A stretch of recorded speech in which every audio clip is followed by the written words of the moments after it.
My sister, if your hair no dey scratch you, chai, you no even know wetin God don do for you.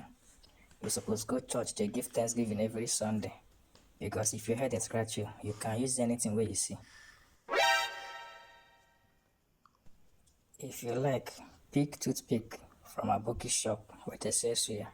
Scratch your hair from now till 600 years. For where? If you use comb go dey sweet you well well. But e get one solution wey be say if you use, your hair no go scratch you again. Pata pata. For where?